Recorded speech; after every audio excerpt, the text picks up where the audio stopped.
إن الحمد لله نحمده ونستعينه ونستغفره ونعوذ بالله من شرور أنفسنا ومن سيئات أعمالنا من يهده الله فلا مضل له ومن يضلل فلا هادي له وأشهد أن لا إله إلا الله وحده لا شريك له وأشهد أن محمدًا عبده ورسوله أرسله بالهدى ودين الحق ليظهره على الدين كله ولو كره المشركون. اللهم صل على محمد وعلى آل محمد كما صليت على إبراهيم وعلى آل إبراهيم إنك حميد مجيد. اللهم بارك على محمد وعلى آل محمد كما باركت على إبراهيم وعلى آل إبراهيم إنك حميد مجيد. يا أيها الذين آمنوا اتقوا الله حق تقاته ولا تموتن إلا وأنتم مسلمون. أما بعد فإن خير الحديث كتاب الله وخير الهدي هدي محمد صلى الله عليه وسلم وشر الأمور محدثاتها وكل محدثة بدعة وكل بدعة ضلالة وكل ضلالة في النار. أعوذ بالله من الشيطان الرجيم. بسم الله الرحمن الرحيم. إن الله يأمركم أن تؤدوا الأمانات إلى أهلها وإذا حكمتم بين الناس أن تحكموا بالعدل إن الله نعم ما يعظكم به إن الله كان سميعا بصيرا. يا أيها الناس أوصيكم وإياي أولا بتقوى الله. ഏറെ സ്നേഹധനരായ സത്യവിശ്വാസികളെ, സഹോദരന്മാരെ, സഹോദരിമാരെ, രക്ഷിതാക്കളെ, അള്ളാഹുവിൻ്റെ വിധിവിലക്കൽ അനുസരിച്ചുകൊണ്ടും പ്രവാചകൻ സല്ലല്ലാഹു അലൈഹി വസല്ലമയുടെ ജീവിതചര്യ പിൻപറ്റിക്കൊണ്ടും ജീവിക്കണമേ എന്ന് ആദ്യമായി എന്നോടും തുടർന്ന് നിങ്ങൾ ഓരോരുത്തരോടും ഉണർത്തുകയാണ്, വസിയത്ത് ചെയ്യുകയാണ്. രണ്ടാം ഖലീഫ ഉമർ ബിൻ ഖത്താബ് റളിയല്ലാഹു അൻഹുവിൻ്റെ ഭരണകാലം പലപ്പോഴും പല രാത്രികളും തൻ്റെ ഭരണീയരെ കുറിച്ച് അന്വേഷിക്കാനായി ഉമർ ബിൻ ഖത്താബ് റളിയല്ലാഹു അൻഹു പുറത്തിറങ്ങി നോക്കാറുണ്ട്. ഊടുവഴികളും നാട്ടിലെ പ്രധാന വഴികളുമെല്ലാം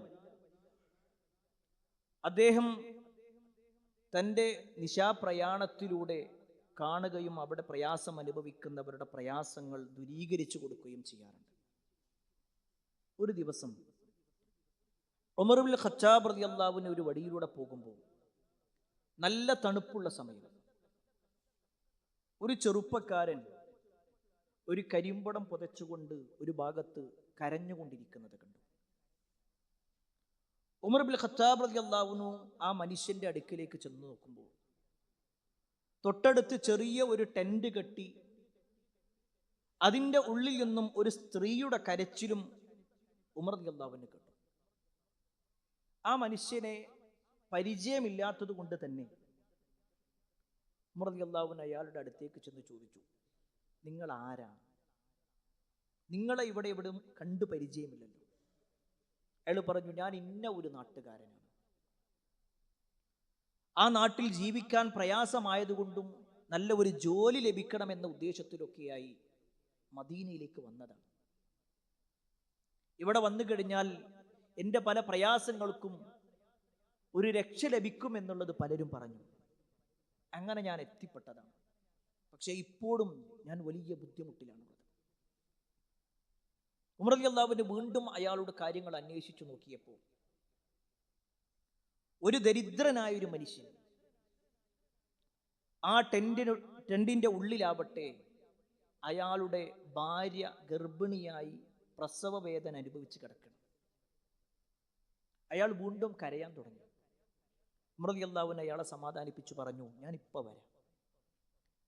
ചരിത്രത്തിൽ കാണുവാൻ സാധിക്കും, ഉമർ ബിൻ ഖത്താബ് റളിയല്ലാഹു അൻഹു നേരെ തൻ്റെ വീട്ടിലേക്ക് ചെന്നു. ഉറങ്ങിക്കൊണ്ടിരിക്കുന്ന തൻ്റെ ഭാര്യയായ ഉമ്മു കുൽസൂമിനെ വിളിക്കണം. ആരാണ് ഉമ്മു കുൽസൂം എന്നറിയോ?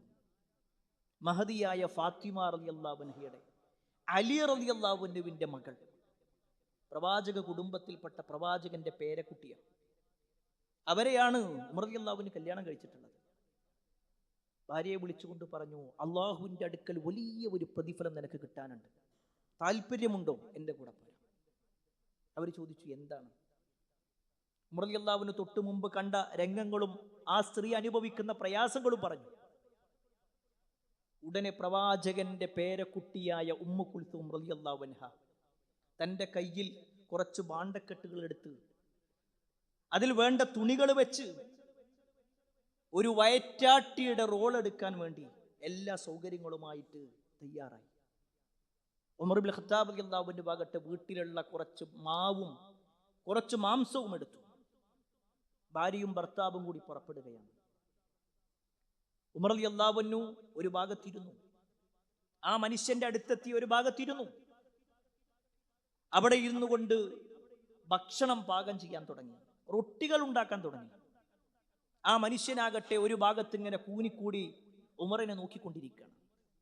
മഹദിയായ ഉമ്മു കുൽസൂം റളിയല്ലാഹു അൻഹ ടെന്റിന്റെ ഉള്ളിലേക്ക് കയറി പ്രസവ വേദന അനുഭവിച്ചു കൊണ്ടിരിക്കുന്ന ആ ഒരു സ്ത്രീയുടെ പ്രസവമെടുക്കാൻ തുടങ്ങി. ഈ മനുഷ്യൻ ഉമറിനെ നോക്കിക്കൊണ്ട് പറയുന്നു ഒരുപാട് കാര്യങ്ങൾ. അതിൽ മദീനയെക്കുറിച്ചും മദീനയുടെ ഭരണാധികാരിയെക്കുറിച്ചുമുണ്ട്. ആ മനുഷ്യനെ അറിയില്ല ഈ വന്നിട്ടുള്ളത് ഉമറാണെന്ന് അറിയൂല. അയാൾ പറയുന്നുണ്ട്, നിങ്ങളെപ്പോലുള്ള ആളുകളാണ് ഇവിടെയൊക്കെ ഭരണാധികാരിയാവേണ്ടത്. നിങ്ങൾ എത്ര വലിയ സ്നേഹത്തോടു കൂടിയാണ് എന്നോട് പെരുമാറുന്നത്. ഉമർ റളിയല്ലാഹു അൻഹു അപ്പോഴും ഒന്നും മിണ്ടിയില്ല. ചരിത്രത്തിൽ കാണുവാൻ സാധിക്കും, അയാൾക്ക് വേണ്ട ഭക്ഷണങ്ങൾ ഇങ്ങനെ പാകം ചെയ്ത് ഉമർ റളിയല്ലാഹു അൻഹു അയാളുടെ മുന്നിൽ കൊടുത്ത് അയാൾ ആ ഭക്ഷണം കഴിച്ചുകൊണ്ടിരിക്കെ ടെന്റിൽ നിന്നും ഉമറിന്റെ ഭാര്യയായ ഉമ്മു കുൽസൂം റളിയല്ലാഹു അൻഹ പുറത്തേക്ക് വന്നിട്ട് വിളിച്ചു പറയാണ്, യാ അമീറുൽ മുഅ്മിനീൻ ബശ്ശിർ സാഹിബക ബിഗുലാം. അമീറുൽ മുഅ്മിനീൻ, നിങ്ങളുടെ സഹോദരനോട് നിങ്ങൾ പറയും അദ്ദേഹത്തിന് ഒരു ആൺകുട്ടി ജനിച്ചിട്ടുണ്ട്. ഈ വാക്ക് കേട്ടതും തനിക്കൊരു കുട്ടി ജനിച്ചു എന്നതിനേക്കാൾ ആ മനുഷ്യനെ അത്ഭുതപ്പെടുത്തിയത് തനിക്ക് വേണ്ടി ഇത്രയും സേവനം ചെയ്തത് ആ നാടിന്റെ ഭരണാധികാരിയായ ഉമർ ഇബ്നുൽ ഖത്താബ് റളിയല്ലാഹു അൻഹു ആണെന്നുള്ളത്. ആ മനുഷ്യൻ താൻ ഇരിക്കുന്ന ഭാഗത്ത് നിന്ന് നേരെ ഉമറിന്റെ അടുത്തേക്ക് വന്നു. ഉമറിന്റെ കൈ പിടിച്ച് ക്ഷമാപണം നടത്തി. ഉമർ റളിയല്ലാഹു അൻഹു പറഞ്ഞു, സഹോദരൻ നീ മാറിയിരിക്ക്, ഞാനിത് വീണ്ടും ഭക്ഷണം ഉണ്ടാക്കട്ടെ, നിങ്ങൾക്ക് വേണ്ടി റെഡിയാക്കട്ടെ. എല്ലാം റെഡിയാക്കി ഭക്ഷണം തയ്യാറാക്കി തൻ്റെ ഭാര്യയെ വിളിച്ചുകൊണ്ട് അവിടെ ഇരിക്കുന്ന ആ മനുഷ്യന്റെ ഭാര്യക്ക് കൊടുക്കാൻ വേണ്ടി പറഞ്ഞു. അവൾ ക്ഷീണിതയായിരിക്കും. ഇതൊക്കെ നൽകിയിട്ട് ഉമർ റളിയല്ലാഹു അൻഹു എല്ലാം കഴിഞ്ഞ് ആ മനുഷ്യനോട് പറയുന്നൊരു വാചകമുണ്ട്, നിങ്ങൾ നാളെ എൻ്റെ അടുക്കൽ വരണം, നിങ്ങൾക്ക് വേണ്ട ജോലിയും ഭക്ഷണത്തിനുള്ള ആവശ്യങ്ങളും നമ്മൾ ഖജനാവ് റെഡിയാക്കി തരുന്നതായിരിക്കും. പ്രിയപ്പെട്ടവരെ, ഇസ്ലാമിക ചരിത്രത്തിൽ ഉമർ ഇബ്നുൽ ഖത്താബ് റളിയല്ലാഹു അൻഹുവിന്റെ ഭരണാധികാരം നോക്കുമ്പോൾ അതിൽ സുപ്രധാനമായ ഒരു ചരിത്രമാണ് ഞാൻ ഓർമ്മപ്പെടുത്തിയത്.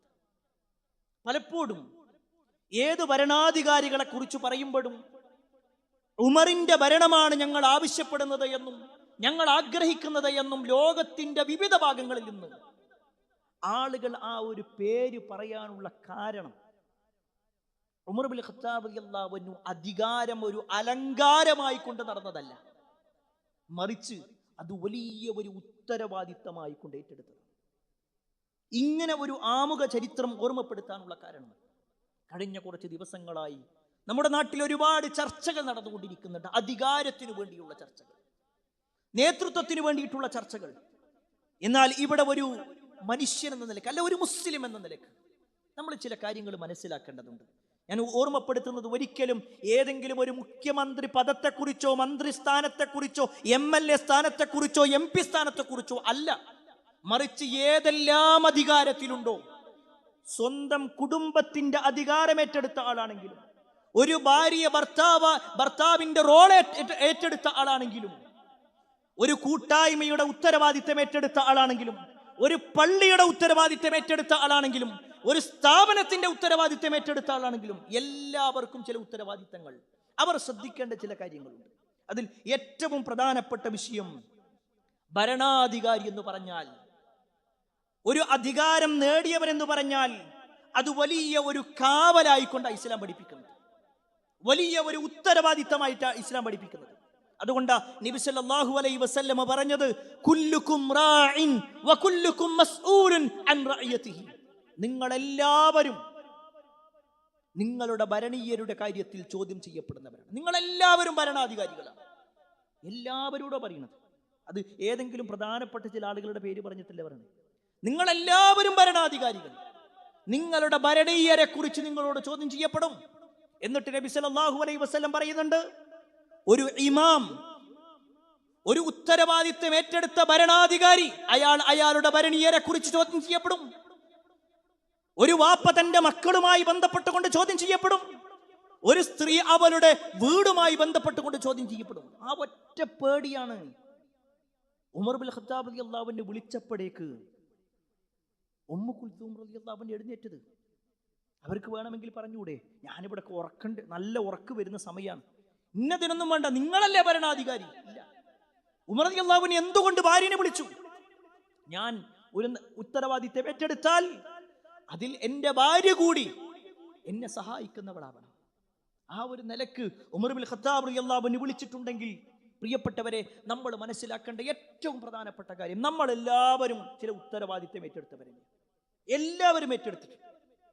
ഈ ലോകത്തേക്ക് വന്നത് മുതൽ, ഈ ലോകത്തേക്ക് ജനിച്ചത് മുതൽ നമ്മളൊരു ഉത്തരവാദിത്തം ഏറ്റെടുത്തവർ തന്നെയാണ്. ഇനി രണ്ടാമത്തെ വിഷയം, ആ ഉത്തരവാദിത്തം എന്ന് പറഞ്ഞാൽ അത് വലിയ ഒരു അമാനത്താണ്. വലിയ ഒരു അമാനത്താണ്. അള്ളാഹുവിന്റെ അടുക്കൽ ചോദ്യം ചെയ്യപ്പെടുന്ന ഒരു കാര്യമാണ്. അതുകൊണ്ടാണ് അള്ളാഹു സുബ്ഹാനഹു വ തആല ഈ അമാനത്തിന്റെ വിഷയത്തിൽ വിശ്വസിച്ച് ഏൽപ്പിക്കപ്പെട്ടത് എന്നാണ് അമാനത്തിന് പറയാ.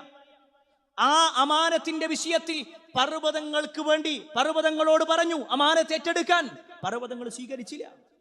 ഉയർന്നു നിൽക്കുന്ന പർവ്വതങ്ങൾ പറഞ്ഞു, ഇല്ല, ഞങ്ങൾ റെഡിയല്ല. ആകാശത്തോട് പറഞ്ഞു, ആകാശം റെഡിയായിട്ടില്ല. എന്നാൽ അവിടെയെല്ലാം മനുഷ്യൻ ഏറ്റെടുത്തു. മനുഷ്യൻ പറഞ്ഞു, ഞാൻ നോക്കാം, എന്തും ഞാൻ ചെയ്തു. അല്ലാഹു വിശുദ്ധ ഖുർആനിലൂടെ പറയാ, ഇന്നാ അർദ്നൽ അമാനത അലസ് സമാവാതി വൽ അർള് വൽ ജിബാൽ.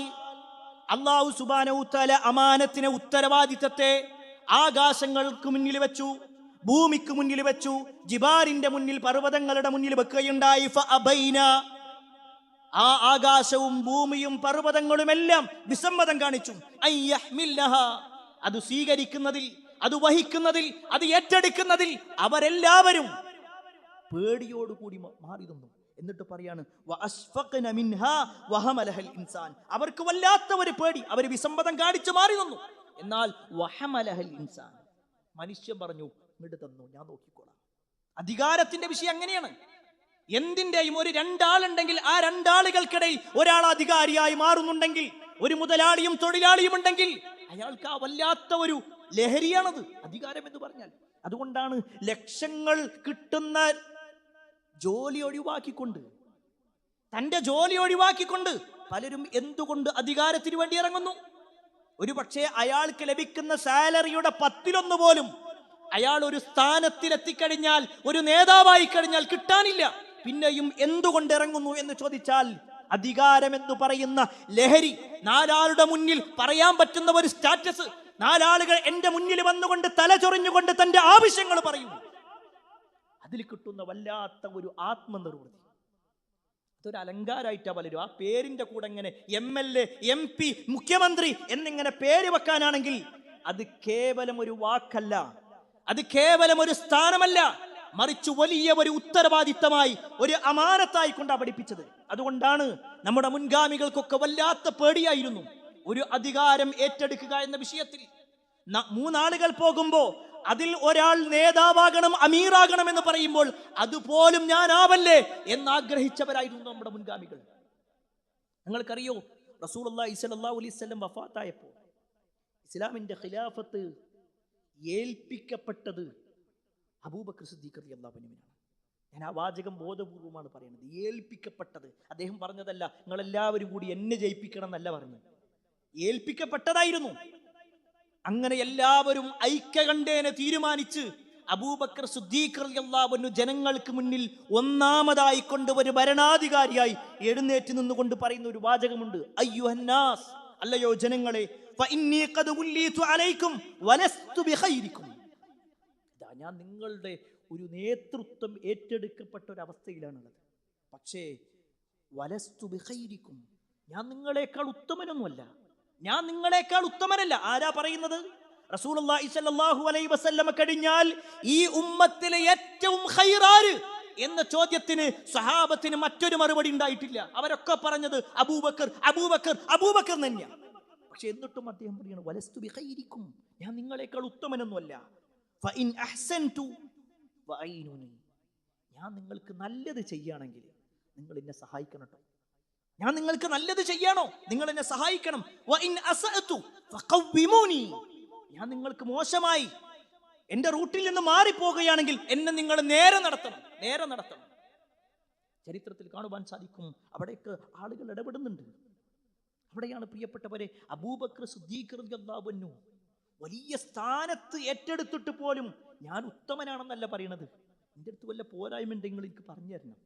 ആ ഒരു പേടി, തൻ്റെ ഉത്തരവാദിത്തത്തിന്റെ വിഷയത്തിൽ നാളെ പരലോകത്ത് ചോദ്യം ചെയ്യപ്പെടുമെന്ന അങ്ങേറ്റത്തെ ഭയപ്പാട്. അതുകൊണ്ടാണ് ഉമർ ഇബ്നുൽ ഖത്താബ് റളിയല്ലാഹു അൻഹു രാത്രി കരയാതെ ഇരുന്നു കൊണ്ട് പറഞ്ഞ ചില വാചകങ്ങൾ നമുക്ക് കാണുവാൻ സാധിക്കും. ഉമർ റളിയല്ലാഹു അൻഹു ഖലീഫയായിരിക്കുമ്പോൾ ഒരു പക്ഷേ അറേബ്യൻ ഉപഭൂഖണ്ഡത്തിലെ ഒട്ടുമിക്ക രാജ്യങ്ങളും ഉമറിന്റെ അധീനതയിലാണുള്ളത്. ഉമറാണ് ഭരണാധികാരി. അവിടെ അദ്ദേഹം പറയുന്നൊരു വാചകമുണ്ട്, യൂഫ്രട്ടീസിന്റെ തീരത്ത് ഒരു ആട്ടിൻകുട്ടി വെള്ളം കിട്ടാതെ മരിച്ചു പോയാൽ, അല്ലെങ്കിൽ അത് നടന്നു പോകുന്ന സമയത്ത് വഴുതിക്കൊണ്ട് ഏതെങ്കിലും താഴ്ചയിലേക്ക് വീണുപോയാൽ നാളെ പരലോകത്ത് അത് വരും. അതിന്റെ പേരിൽ അല്ലാഹു എന്നോട് ചോദ്യം ചെയ്യും, നീ ശ്രദ്ധിച്ചിട്ടില്ലേ? അവിടെയാണ് പ്രിയപ്പെട്ടവരെ നമ്മളൊക്കെ മനസ്സിലാക്കേണ്ടത്. ഒരു ഉത്തരവാദിത്വം, ഒരു ഭർത്താവിന്റെ ഉത്തരവാദിത്വം എന്ന് പറഞ്ഞാൽ ഞാനെല്ലാം ഭരിക്കുന്നവനാണ്, ഈ വീട്ടിലെ കാര്യം ഞാൻ തീരുമാനിക്കും എന്നിങ്ങനെ വലിയ വായിൽ പറയാൻ വേണ്ടിയിട്ടല്ല ഭർത്താവാകുന്നത്. തന്റെ ഭാര്യ അവളുടെ വീട്ടിൽ അനുഭവിക്കുന്നതിനേക്കാൾ വലിയ സുരക്ഷ നമ്മുടെ വീട്ടിൽ കൊടുക്കാൻ നമുക്ക് കഴിയണം. അവളുടെ വീട്ടിൽ അവൾ അനുഭവിക്കുന്ന സൗകര്യങ്ങളെക്കാൾ വലിയ സൗകര്യം നമ്മുടെ വീട്ടിൽ കൊടുക്കാൻ കഴിയണം. അപ്പോഴാണ് ഭർത്താവാകുന്നുള്ളൂ. അതാണ് ഉത്തരവാദിത്വം എന്ന് പറഞ്ഞാൽ. അങ്ങനെ ഏറ്റെടുക്കുക, ഏറ്റെടുത്തു കഴിഞ്ഞാൽ അത് കൃത്യമായി നിർവഹിക്കാനും കഴിയണം. നമ്മളൊരു സ്ഥാപനത്തിലാണെങ്കിൽ നമ്മുടെ ഭരണീയരായ ആളുകൾ, ആ സ്ഥാപനത്തിൽ ജോലി ചെയ്യുന്ന ആളുകളുടെ വിഷയത്തിൽ നമുക്ക് പറയാൻ കഴിയണം, ഞാൻ എല്ലാ അർത്ഥത്തിലും അവരെ പരിഗണിക്കുന്നുണ്ട്. ആ ഒരു നിലക്ക് ജീവിക്കുമ്പോൾ മാത്രമാണ് നമ്മളാകുന്ന ഭരണാധികാരി അള്ളാന്റെ അടുക്കൽ രക്ഷപ്പെടുള്ളൂ. ഇനിയോ വളരെ ഗൗരവപ്പെട്ടൊരു കാര്യം, വളരെ ഗൗരവപ്പെട്ടൊരു കാര്യം റസൂലുള്ളാഹി സ്വല്ലല്ലാഹു അലൈഹി വസല്ലം പറഞ്ഞു, അധികാരം ചോദിച്ച് നടക്കാൻ പാടില്ല, ചോദിച്ചു വാങ്ങാൻ പാടില്ല. അങ്ങനെ ആർക്കൊക്കെ ലഭിച്ചിട്ടുണ്ടോ അത് നാളെ പരലോകത്ത് അവർക്ക് വല്ലാത്ത അപമാനകരമായി മാറും. ഇത് നബി സല്ലല്ലാഹു അലൈഹി വസല്ലം പറഞ്ഞത് മഹാനായ അബൂദർ ഗിഫാരി റളിയല്ലാഹു അൻഹുവിന്റെ ഒരു ചോദ്യത്തിലായിരുന്നു. അബൂദർ, ആ ഒരു പേര് നമ്മൾ കേട്ടിട്ടുണ്ടാകും. ഇസ്ലാമിക ചരിത്രത്തിൽ സ്വഹാബിമാരുടെ കൂട്ടത്തിൽ വലിയ സ്ഥാനമുള്ള ആളാണ് അബൂദർ. ദുനിയാവിന്റെ വിഷയത്തിലൊന്നും വലിയ താല്പര്യം കാണിക്കാതെ ആഖിറത്തിന് വേണ്ടി നല്ലോണം പണിയെടുക്കുന്ന ആളാണ്. പക്ഷെ ഒരു ദിവസം അബൂദർ ഗിഫാരി റളിയല്ലാഹു അൻഹു റസൂലുള്ളാഹി സ്വല്ലല്ലാഹു അലൈഹി വസല്ലമയുടെ അടുക്കൽ വന്നിട്ട് പറയാണ്, അല്ലാഹുവിന്റെ റസൂലേ, ഒരുപാട് ആളുകൾ ഇങ്ങനെ, നിങ്ങൾ പല ആളുകളെയും ഗവർണറൊക്കെ ആക്കുന്നുണ്ടല്ലോ, അങ്ങനെ വല്ല സ്ഥാനം കിട്ടുകയാണെങ്കിൽ ഇനി നിങ്ങളൊന്ന് വിൽക്കണം, എനിക്കും ഒരു സ്ഥാനം വല്ലതും നിങ്ങൾ തരണം.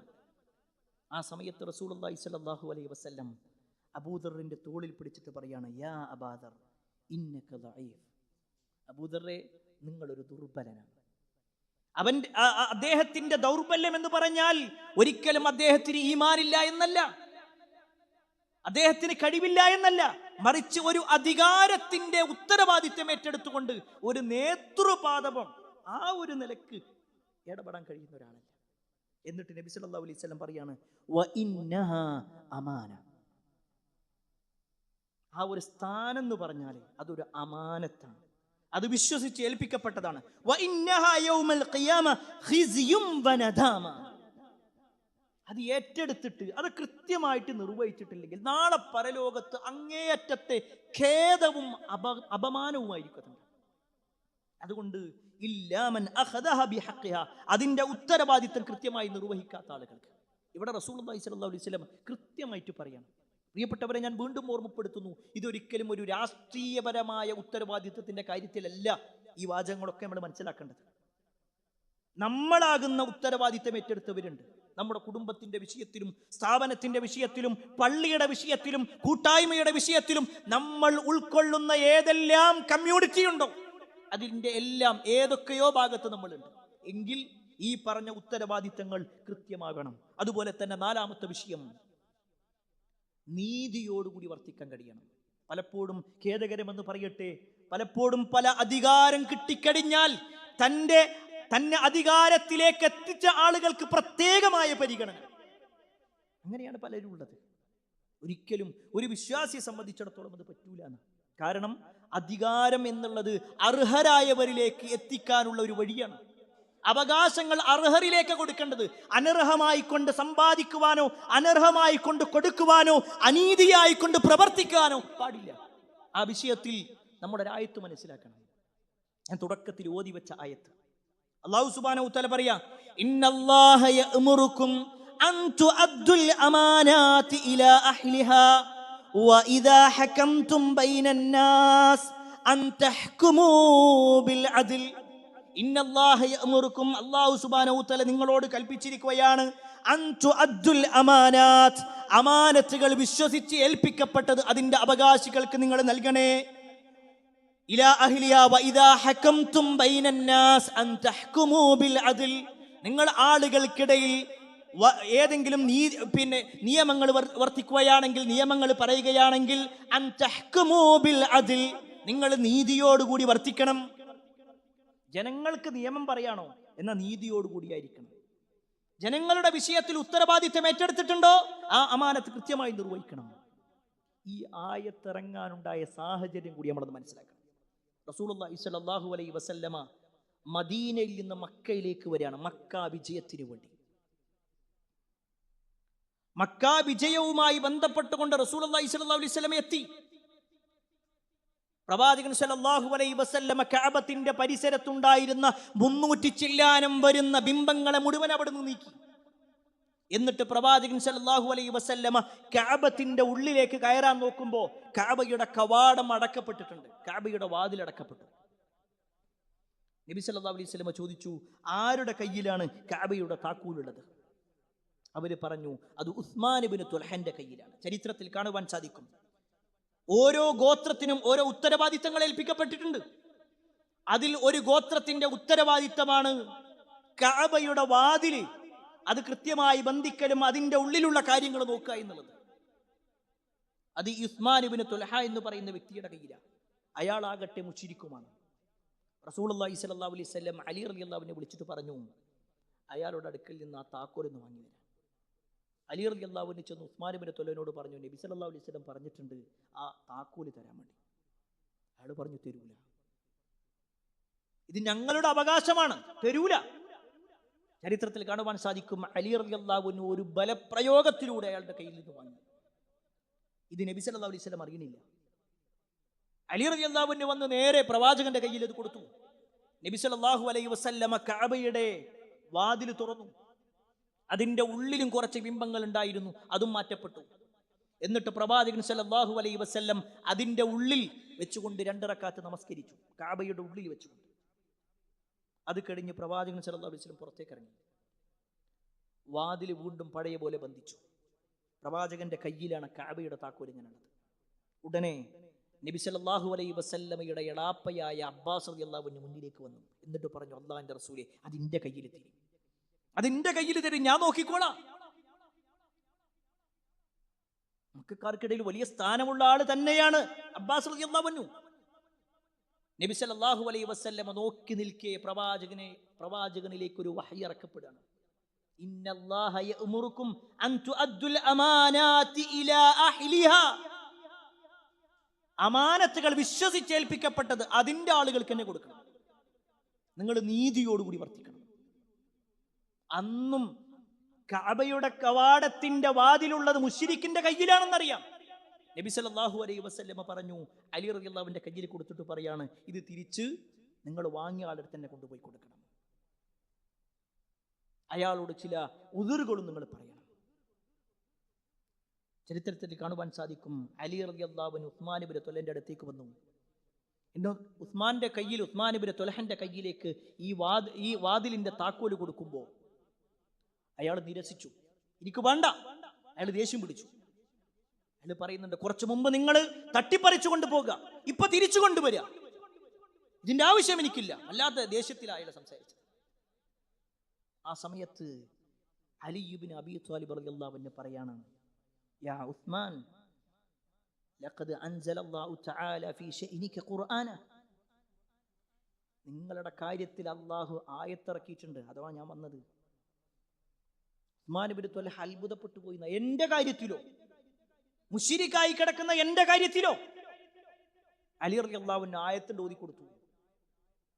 ചരിത്രത്തിൽ കാണുവാൻ സാധിക്കും, പിന്നീട് ഉസ്മാൻ ഇബ്നു ത്വലഹ റസൂലുള്ളാഹി സ്വല്ലല്ലാഹു അലൈഹി വസല്ലമയുടെ അടുക്കിലേക്ക് വരുന്നത് ഇസ്ലാം സ്വീകരിക്കാൻ വേണ്ടിയിട്ടായിരുന്നു.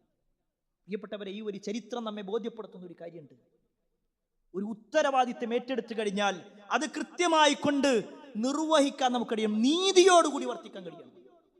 അവിടെയാണ് ഉമർ റളിയല്ലാഹു അൻഹുവിന്റെ ഒരു ചരിത്രം കൂടി കേട്ടോളൂ. ഒരിക്കൽ ഉമർ ഇബ്നുൽ ഖത്താബ് റളിയല്ലാഹു അൻഹു രാത്രി സമയത്ത് തന്റെ ഭരണീയരായ ആളുകളെ കുറിച്ച് ഇങ്ങനെ അന്വേഷിച്ചു കൊണ്ട് നടക്കുക. ആ സമയത്ത് ഒരു വീട്ടിൽ നിന്നും കുറച്ച് കുട്ടികളുടെ കരച്ചിൽ കേട്ടു. ഉമർ റളിയല്ലാഹു അൻഹു എന്താണ് ആ കുട്ടിയുടെ കരച്ചിൽ എന്ന് അന്വേഷിക്കാൻ വേണ്ടി ആ വീടിന്റെ അടുത്തേക്ക് ചെന്നപ്പോൾ ആ വീട്ടിലുള്ള ഉമ്മ വല്ലാത്ത ചില പ്രയോഗങ്ങൾ പറയുന്നുണ്ട്. ഉമറിനെ കുറ്റപ്പെടുത്തിക്കൊണ്ടാ പറയുന്നത്. ഉമർ റളിയല്ലാഹു അൻഹു വാതിൽ മുട്ടി.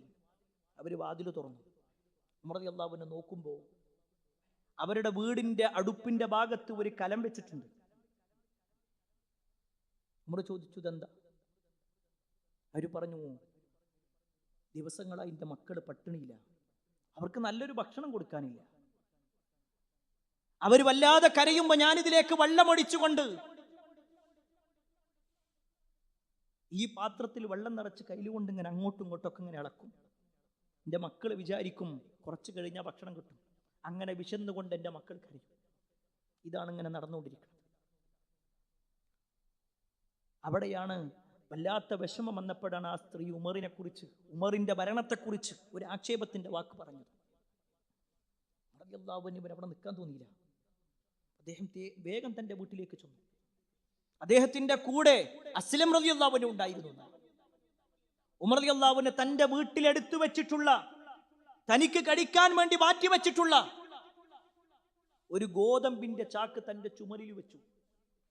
എന്നിട്ട് അദ്ദേഹം പുറത്തേക്ക് ഇറങ്ങിയപ്പോൾ അദ്ദേഹത്തിന്റെ കൈ പിടിച്ചുകൊണ്ട് അസ്ലം പറഞ്ഞു, അമീറുൽ മുഅ്മിനീൻ, ഞാൻ എടുത്തുകൊള്ളാം, നിങ്ങൾ നടക്കി, ഞാൻ എടുത്തുകൊള്ളാം. ആ സമയത്ത് ഉമർ ഇബ്നുൽ ഖത്താബ് റളിയല്ലാഹു അൻഹു ചോദിക്കുന്ന ഒരു ചോദ്യമുണ്ട്, യാ അസ്ലം, അഅൻത തഹ്മിലു അന്നി വിസ്രി യൗമിൽ ഖിയാമ? അസ്ലമേ, നാളെ പരലോകത്ത് അല്ലാഹുവിന്റെ അടുക്കൽ എന്റെ പാപഭാരം ചുമക്കാൻ നിനക്ക് കഴിയോ? ഇല്ലല്ലോ. നാളെ പരലോകത്ത് ആ മക്കൾ എനിക്കെതിരെ പരാതി പറയോ? അതാ എനിക്ക് പേടിയുള്ളത്. ഉമർ റളിയല്ലാഹു അൻഹു അവിടെ ചെന്നു. അവർക്ക് വേണ്ട എല്ലാ സൗകര്യങ്ങളും ചെയ്തു കൊടുത്തു. ഉമറിന് അറിയില്ലായിരുന്നു അങ്ങനെ ഒരു കുടുംബത്തെ കുറിച്ച്. പ്രിയപ്പെട്ടവർ, അവിടെയാണ് നീതിയോടുകൂടി വർത്തിക്കുക. ആ പേടിയാണ്. നാളെ പരലോകത്ത് ഈ വരുന്ന ആളുകൾ എന്തായിരിക്കും പറയുക. പ്രിയപ്പെട്ട രക്ഷിതാക്കളെ, നമ്മുടെ മക്കളുടെ വിഷയത്തിൽ ഒരു നീതിയോടുകൂടിയുള്ള പ്രവർത്തനം നമ്മുടെ ജീവിതത്തിലുണ്ടോ? അവർക്ക് വേണ്ട സൗകര്യങ്ങൾ ഏർപ്പെടുത്തി കൊടുക്കുന്നുണ്ടോ? അതല്ല കേവലം ഇങ്ങനെ പറച്ചിൽ മാത്രമാണോ നമ്മുടെ ജീവിതം എന്നുള്ളത് നമ്മളൊന്ന് പരിശോധിക്കണം. അഞ്ചാമത്തെ കാര്യം, നമ്മുടെ മുൻഗാമികൾ അവരുടെ അധികാരം എന്ന് പറയുമ്പോൾ സാമ്പത്തിക രംഗത്ത് അങ്ങേറ്റത്തെ ശ്രദ്ധയായിരുന്നു അവർക്കുണ്ടായിരുന്നത്. വല്ലാത്ത പേടിയായിരുന്നു. സാമ്പത്തിക രംഗത്തെങ്ങാനും അനർഹമായ വല്ലതും താനോ തൻ്റെ മക്കളോ കഴിക്കുമോ എന്ന ഒരു പേടി. ഇസ്ലാമിക ചരിത്രത്തിൽ കാണുവാൻ സാധിക്കും. രണ്ടാം ഉമർ എന്ന പേരിൽ അറിയപ്പെട്ടിട്ടുള്ള ആളാണ് ഉമർ ബിൻ അബ്ദുൽ അസീസ് റഹ്മത്തുള്ളാഹി അലൈഹി. അഞ്ചാം ഖലീഫ എന്ന പേരിലും അദ്ദേഹം അറിയപ്പെടാറുണ്ട്. വലിയ സുന്ദരമായ ഒരു ഭരണം അദ്ദേഹം കാഴ്ചവെച്ചിട്ടുണ്ട്. ഒരിക്കൽ അദ്ദേഹത്തെ കാണാൻ വേണ്ടി ഒരു ബന്ധു വരികയാണ്. ആ ബന്ധു വന്നത് അദ്ദേഹത്തിന്റെ ഭരണവുമായി ബന്ധപ്പെട്ടുകൊണ്ട് ചില കാര്യങ്ങൾ പറയാനായിരുന്നു. ഉമർ ബിൻ അബ്ദുൽ അസീസ് ആകട്ടെ തന്റെ ഭരണവുമായി ബന്ധപ്പെട്ടുകൊണ്ടുള്ള ഒരുപാട് ഫയലുകൾ ഇങ്ങനെ നോക്കിക്കൊണ്ടിരിക്കുന്ന സമയമാണ്. അയാൾ വന്നു, അയാൾക്ക് പെർമിഷൻ കൊടുത്തു. അയാൾ വന്നിരുന്നു, സംസാരിക്കാൻ തുടങ്ങി. തുടക്കത്തിൽ മുഴുവൻ ഭരണവുമായി ബന്ധപ്പെട്ടതൊക്കെ ആയതുകൊണ്ട് ഉമർ ബിൻ അബ്ദുൽ അസീസ് അതിങ്ങനെ കേട്ടിരുന്നു, ചർച്ച ചെയ്തു. എന്നാൽ കുറച്ചു കഴിഞ്ഞപ്പോൾ സംസാരങ്ങൾ മാറി അത് വ്യക്തിപരമായ വിഷയങ്ങളിലേക്ക് എത്തി, അദ്ദേഹത്തിന്റെ കുടുംബപരമായ കാര്യങ്ങളിലേക്ക് എത്തി. അവിടേക്ക് എത്തിയതും ഉടനെ ഉമർ ബിൻ അബ്ദുൽ അസീസ് എഴുന്നേറ്റു. അദ്ദേഹം വീടിന്റെ ഉള്ളിലേക്ക് ചെന്നു. എന്നിട്ടൊരു വിളക്കുമായി കൊണ്ടുവന്നിട്ട് അത് തന്റെ മുന്നിൽ വെച്ചു. ആദ്യമുള്ള വിളക്ക് അത് കെടുത്തിക്കളയുകയും ചെയ്തു. ഈ വന്ന ബന്ധു ആകെ അത്ഭുതപ്പെടുക. എന്താ ഇത് ഇങ്ങനെ ചെയ്യണം? എന്താ? ഉമർ ബിൻ അബ്ദുൽ അസീസിനോട് ചോദിച്ചു, ഈ രണ്ട് വിളക്കും തമ്മിലുള്ള വ്യത്യാസം എന്താ? നിങ്ങൾ എന്തിനത് മാറ്റിയത്? എന്തിനാ? ഉമർ ബിൻ അബ്ദുൽ അസീസ് പറയാണ്, ആദ്യത്തെ വിളക്ക് എന്ന് പറഞ്ഞാൽ അത് ഇവിടുത്തെ ഖജനാവിൽ നിന്ന് കിട്ടുന്ന പണവുമായി ബന്ധപ്പെട്ടുകൊണ്ട്, എൻ്റെ ഭരണവുമായി ബന്ധപ്പെട്ടുകൊണ്ടുള്ളത്. നിങ്ങൾ എന്നോട് സംസാരിച്ചത് മുഴുവൻ ഭരണവുമായി ബന്ധപ്പെട്ടുകൊണ്ടായിരുന്നു. അതുകൊണ്ട് അതെനിക്ക് ഉപയോഗപ്പെടുത്താൻ പറ്റും. എന്നാൽ പിന്നെ നിങ്ങൾ എൻ്റെ വ്യക്തിപരമായ കുടുംബപരമായ കാര്യങ്ങളിലേക്ക് സംസാരമെത്തിയപ്പോൾ അതിന് ജനങ്ങളുടെ പൈസ എടുക്കാൻ പറ്റില്ല. അതുകൊണ്ടാണ് ഞാൻ അതവിടെ കെടുത്തിക്കളഞ്ഞ് എൻ്റെ ചെലവിൽ നിന്നുള്ള ഒരു വിളക്കെടുത്തത്. ഇത് കേട്ടപ്പോൾ അയാൾ അത്ഭുതപ്പെട്ടു പോയി. പ്രിയപ്പെട്ടവർ, ഈ ഒരു ചരിത്രം നമ്മൾ കേവലം ഒരു ചരിത്രം കേട്ട് അത്ഭുതപ്പെടാനുള്ളതല്ല. നമ്മുടെ മുൻഗാമികളുടെ പേടിയായിരുന്നു. സാമ്പത്തിക രംഗത്തിന്റെ കാര്യത്തിൽ തൻ്റെ മക്കളെങ്ങാനും തൻ്റെ കുടുംബമെങ്ങാനും വല്ലതും അനർഹമായി നേടുമോ എന്ന് പേടിച്ച ആളുകൾ. എന്നാൽ ഇന്നത്തെ സമൂഹമോ അനർഹമായി എത്ര തൻ്റെ മക്കൾക്ക് കൊടുക്കാൻ പറ്റും എന്ന് ചിന്തിക്കുന്നവരാ. അങ്ങനത്തെ നേതാക്കന്മാരാ പലരും. എല്ലാവരും അങ്ങനെയാണെന്നല്ല ഞാൻ പറയുന്നത്. നിങ്ങൾക്കറിയുമോ ഉമർ ബിൻ അബ്ദുൽ അസീസിന്റെ ജീവിതത്തിലെ മറ്റൊരു സംഭവം? അദ്ദേഹം ഭരണാധികാരിയായിരിക്കുന്ന സമയത്ത് ഖജനാവിലേക്ക് ഒരുപാട് ആപ്പിളുകൾ കൊണ്ടുവരപ്പെട്ടു. മറ്റു പ്രദേശങ്ങളിൽ നിന്ന് കിട്ടിയതാണ്. ഒരുപാട് ആപ്പിളുകൾ ഇങ്ങനെ കിടക്കുന്നത് കണ്ടപ്പോൾ അദ്ദേഹത്തിന്റെ ഒരു മകൻ, ചെറിയ കുട്ടിയാണ്, ആ കുട്ടിയെടുത്തിട്ട് ഒരു ആപ്പിളുമായിട്ട് വരികയാണ്. ഇത് കണ്ടതും ഉമർ ബിൻ അബ്ദുൽ അസീസ് ഓടിച്ചെന്നുകൊണ്ട് ആ കുട്ടിയുടെ കയ്യിൽ നിന്നും ആപ്പിൾ വാങ്ങി. ആ കുട്ടി ഒരുപാട് കരഞ്ഞു. ഉമർ ബിൻ അബ്ദുൽ അസീസ് അത് വാങ്ങി നേരെ പൊതുഖജനാവിന്റെ ഭാഗത്തേക്ക് ഏൽപ്പിച്ചു. ചരിത്രത്തിൽ കാണുവാൻ സാധിക്കും, ഈ മകന്റെ കരച്ചിൽ കണ്ടപ്പോൾ ഉമർ ബിൻ അബ്ദുൽ അസീസിന്റെ ഭാര്യയ്ക്ക് വിഷമം തോന്നി. അവര് നേരെ അങ്ങാടിയിലേക്ക് പോയി. എന്നിട്ട് ഒരു ആപ്പിളുമായിട്ട് വന്നു. അത് തൻ്റെ മകന്റെ കയ്യിൽ കൊടുത്തു. കുറച്ചു കഴിഞ്ഞ് ഉമർ ബിൻ അബ്ദുൽ അസീസ് വന്ന സമയത്ത് അദ്ദേഹം കാണുന്നത് തൻ്റെ മകന്റെ കയ്യിൽ വീണ്ടും ആപ്പിൾ. അദ്ദേഹം ഓടിച്ചെന്നത് വാങ്ങണം. അപ്പൊ ഭാര്യ പറഞ്ഞു, അത് നിങ്ങൾ ഉദ്ദേശിച്ച ആപ്പിളല്ല, അത് ഞാൻ പണം കൊടുത്തു വാങ്ങിയതാ.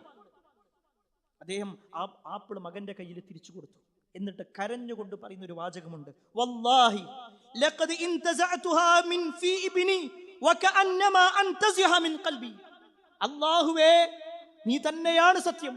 എൻ്റെ കുട്ടിന്റെ കയ്യിൽ നിന്ന് ഞാൻ ആ ആപ്പിൾ വാങ്ങുമ്പോൾ എൻ്റെ കൽബ് പറിച്ചെടുത്തിട്ടാണ് ഞാൻ വാങ്ങണത്. എൻ്റെ കുട്ടിക്ക് കൊടുക്കണം എനിക്ക് വലിയ ആഗ്രഹമുണ്ട്. പക്ഷേ എന്നെ പേടിപ്പിക്കുന്ന കാര്യം, എനിക്ക് വല്ലാത്ത പേടിയുണ്ടാക്കുന്നത്, വെറുപ്പുണ്ടാക്കുന്ന കാര്യം, നാളെ പരലോകത്ത് ഞാൻ അള്ളാനെ കണ്ടുമുട്ടും.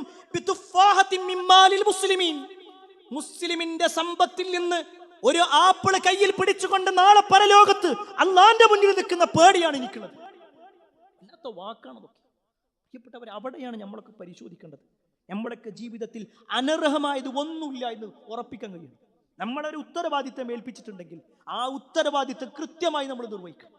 അതിനപ്പുറത്തേക്ക് അതിൽ നിന്ന് വല്ലതും മാറ്റിവെക്കുവാനോ വല്ലതും സ്വന്തം കാര്യത്തിലേക്ക് മാറ്റിവെക്കാനോ ഒന്നും പാടില്ല. ഇതൊക്കെ മനസ്സിലാക്കുമ്പോൾ തന്നെ വളരെ ഗൗരവപ്പെട്ട ഒരു വിഷയം കൂടിയുണ്ട്.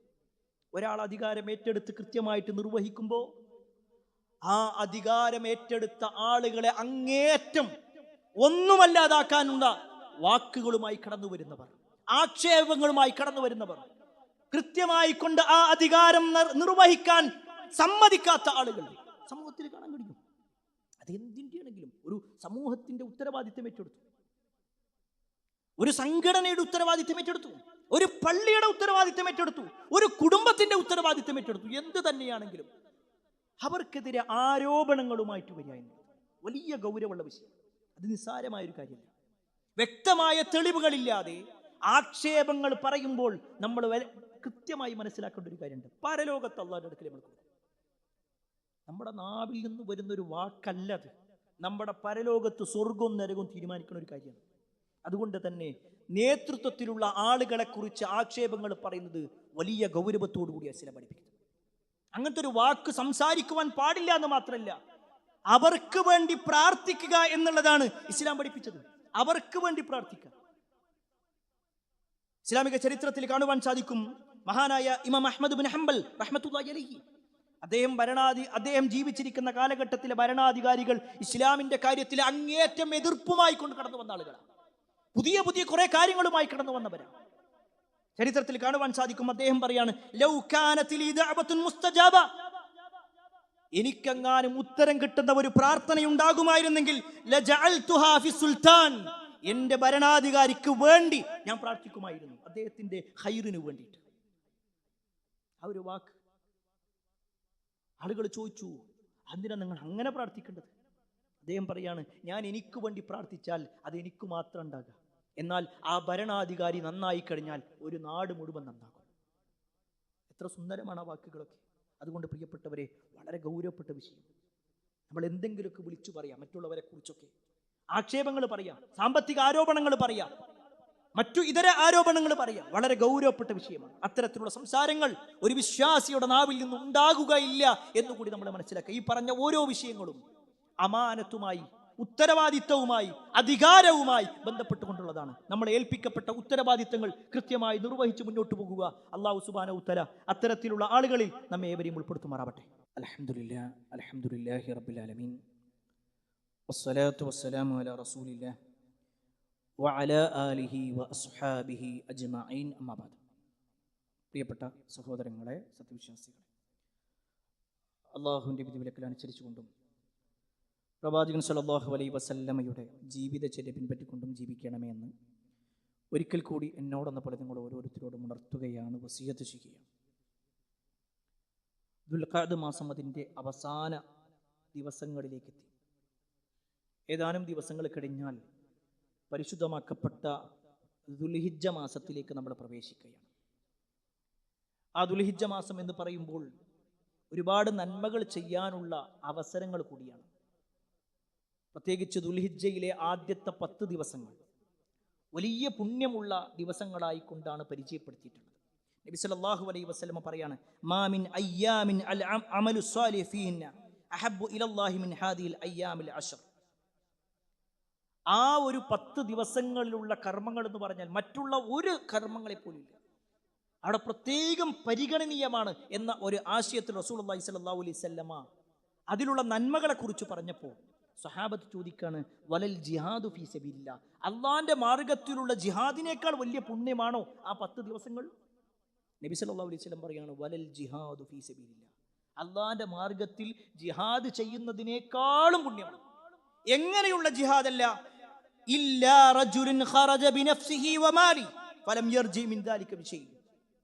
ഒരു മനുഷ്യന്റെ ജിഹാദ് ഒഴികെ, അയാൾ ജിഹാദിന് വേണ്ടി പോയി, അയാളുടെ സമ്പത്ത് മുഴുക്കെ ആ ജിഹാദിൽ ഇല്ലാതായി, അയാളുടെ ശരീരവും നഷ്ടപ്പെട്ടു, അയാൾ മരണപ്പെട്ടു. അങ്ങനത്തെ ഒരാൾ, ഒന്നും ബാക്കിയാക്കാത്ത രൂപത്തിൽ ഒരാൾ ജിഹാദ് ചെയ്തിട്ടുണ്ടോ എങ്കിൽ അതിനാ പ്രാധാന്യം. അതല്ലെങ്കിൽ ഈ പറയപ്പെട്ട 10 ദിവസങ്ങൾക്കാണ്. പ്രിയപ്പെട്ടവരെ, ദുൽഹിജ്ജ മാസം നമ്മളിലേക്ക് വരുമ്പോൾ ഒരുപാട് നന്മകൾ നമുക്ക് ചെയ്യാം. അതിൽപ്പെട്ടതാണ് ആദ്യത്തെ 9 ദിവസവും നോമ്പെടുക്കണമെങ്കിൽ നോമ്പെടുക്കാം. നോമ്പെടുക്കാൻ അനുവാദമുള്ള ദിവസങ്ങളാണ്. ധാരാളമായി കൊണ്ട് ദിക്റുകൾ ചൊല്ലേണ്ട ദിവസങ്ങളാണ്. അതുപോലെ തന്നെ ഒരുപാട് നന്മകൾ ചെയ്യാൻ അവസരങ്ങളുള്ള ദിവസങ്ങളാണ്. പ്രത്യേകിച്ച് എല്ലാ നന്മകളും, ഇസ്ലാമിലെ ഏറ്റവും പ്രധാനപ്പെട്ട ഒട്ടുമിക്ക നന്മകളും കൂടിച്ചേരുന്ന ദിവസമാണ്. കാരണം ബാക്കി ഏത് മാസം നോക്കിക്കഴിഞ്ഞാലും ഹജ്ജ് ഉണ്ടാവില്ല. എന്നാൽ ദുൽഹിജ്ജ എന്ന് പറഞ്ഞാൽ ഹജ്ജുള്ള മാസമാണ്. അതുകൊണ്ട് കിട്ടുന്ന അവസരങ്ങൾ നമ്മൾ ഉപയോഗപ്പെടുത്തുക. നന്മകൾക്ക് എത്രത്തോളം പ്രാധാന്യമുണ്ടോ അതനുസരിച്ചുകൊണ്ട് തന്നെ ആ നന്മകളുടെ സമയത്ത് തിന്മകൾ ചെയ്യുക എന്നുള്ളതും ഗൗരവമുള്ളതാണ്. സാധാരണ പുറത്തുനിന്ന് ഒരാൾ തെറ്റ് ചെയ്യുന്നത് പോലെയല്ല പള്ളിൻ്റെ ഉള്ളിൽ തെറ്റ് ചെയ്യുക എന്നുള്ളത്. മറ്റു മാസങ്ങളിൽ തെറ്റ് ചെയ്യുന്നത് പോലെയല്ല റമദാനിൽ തെറ്റ് ചെയ്യുക എന്നുള്ളത്. എങ്കിൽ മറ്റു മാസങ്ങളിൽ നിന്നും വ്യത്യസ്തമായി ദുൽഹിജ്ജയിലെ ആദ്യത്തെ 10 ദിവസങ്ങൾക്ക് പ്രത്യേകതയുണ്ടെങ്കിൽ ആ ദിവസങ്ങളിൽ തെറ്റ് ചെയ്യുക എന്നുള്ളത് വളരെ ഗൗരവപ്പെട്ട വിഷയമാണ്. അതുകൊണ്ട് തന്നെ എല്ലാ തിന്മകളിൽ നിന്ന് നമ്മൾ വിട്ടു നിൽക്കുക. അല്ലാഹു സുബ്ഹാനഹു വതആല എല്ലാ അർത്ഥത്തിലും നന്മകൾ ചെയ്ത് ജീവിക്കുന്ന ആളുകളിൽ നമ്മേവരെയും ഉൾപ്പെടുത്തുമാറാവട്ടെ. ഒരുപാട് ആളുകൾ പ്രാർത്ഥന കൊണ്ട് വസിയത്ത് നൽകിയിട്ടുണ്ട്. എല്ലാവരുടെയും പ്രാർത്ഥന അല്ലാഹു സ്വീകരിക്കുമാറാവട്ടെ. അല്ലാഹുമ്മ ഗഫിർ മുഅ്മിനീന വൽ മുഅ്മിനാത്ത് വൽ മുസ്ലിമീന വൽ മുസ്ലിമാത്ത് അൽ അഹ്യാഇ മിൻഹും വൽ അംവാത്ത് ഇന്നക മുജീബുദ് ദഅവാതി ഖാദിൽ ഹജാത്ത് അല്ലാഹുമ്മ അജ്ർനാ മിനൻ നാർ അല്ലാഹുമ്മ അജ്ർനാ മിനൻ നാർ അല്ലാഹുമ്മ അജ്ർനാ മിനൻ നാർ ربنا آتنا في الدنيا حسنة وفي الآخرة حسنة وقنا عذاب النار آمين آمين برحمتك يا أرحم الراحمين والحمد لله رب العالمين.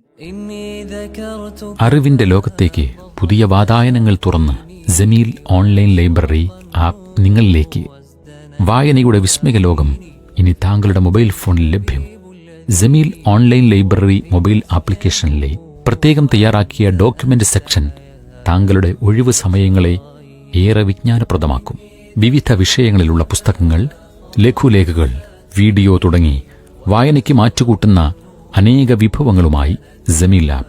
വായനയ്ക്ക് പുറമെ ഇഷ്ടാനുസരണം ഡൗൺലോഡ് ചെയ്യാനും മറ്റുള്ളവർക്ക് ഷെയർ ചെയ്യാനും ജമീൽ ആപ്പിൽ പ്രത്യേക സംവിധാനം. വേഗമാകട്ടെ. ജമീൽ ആപ്പ് ആൻഡ്രോയിഡ് മൊബൈലുകളിൽ പ്ലേ സ്റ്റോറിൽ നിന്നും ആപ്പിൾ മൊബൈലുകളിൽ ആപ്പ് സ്റ്റോറിൽ നിന്നും സൗജന്യമായി ഡൗൺലോഡ് ചെയ്യാം. ഇനി ജമീൽ നിങ്ങളുടെ ജീവിതത്തിലും ആത്മമിത്രമാകട്ടെ. Jameel the soulmate.